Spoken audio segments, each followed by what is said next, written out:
Once upon a time, in a small, cozy cottage at the edge of a great forest, there lived a little teddy bear named Benny.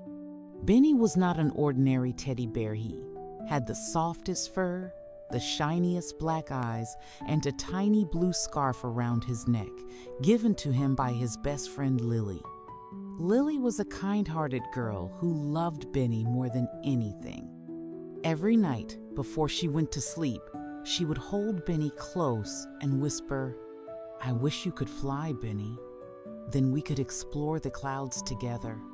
Benny didn't know if teddy bears could fly, but he loved the idea.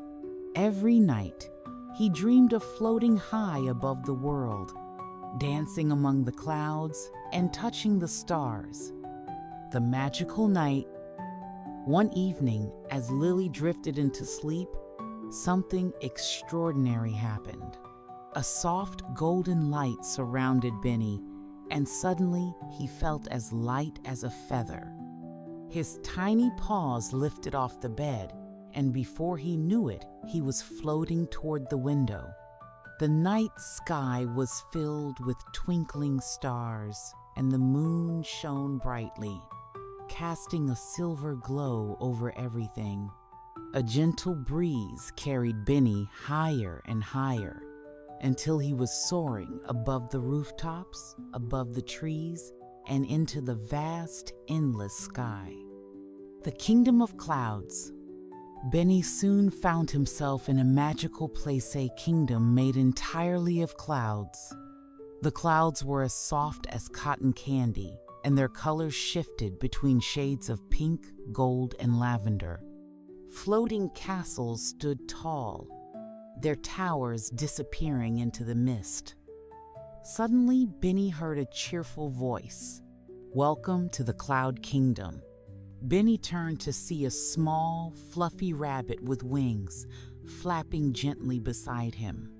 "I'm Nimbus, the Cloud Rabbit. Are you new here?" "I think so," Benny replied, still amazed. "I don't know how I got here. I just started flying." Nimbus giggled. "That means the dream winds have chosen you. They bring special visitors to our kingdom while they dream." Benny's heart swelled with excitement. This was his dream come true, dancing with the stars. Nimbus took Benny on a tour of the kingdom.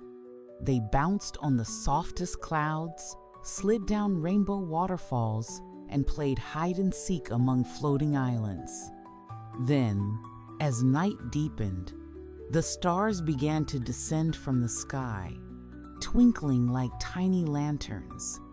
"It's time for the star dance," Nimbus said excitedly. Benny watched in wonder as the stars twirled and swayed, their golden light painting the clouds in shimmering hues. He couldn't resist the leaped into the air and spun in circles, feeling lighter than ever. "You're a natural," laughed Nimbus.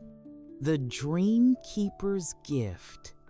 As the night went on, Benny and Nimbus reached the grandest cloud palace of all. Inside, they met the Dream Keeper, a wise, glowing owl with feathers that sparkled like moonlight.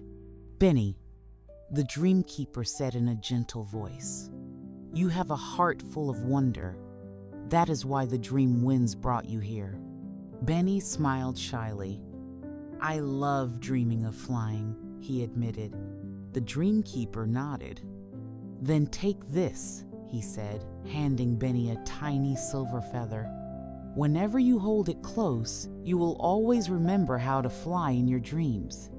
Benny hugged the feather to his chest. He felt warmth spread through him, filling him with happiness. Waking up with magic. As dawn painted the sky in soft pink and gold, Benny felt a gentle pull. He was being carried back, floating down, down, down. With a tiny sigh, he landed softly on Lily's pillow. The morning sun streamed through the window, casting golden rays across the room. Lily stirred and opened her eyes. She picked up Benny and hugged him tightly. "I had the most wonderful dream, Benny," she whispered. "I dreamed that you could fly." Benny, still clutching his silver feather, felt a warm glow inside. "Me too," he thought with a little smile. And from that day on, every time Benny and Lily closed their eyes at night, they knew that magical adventures were waiting for them up in the clouds, where dreams take flight. The end.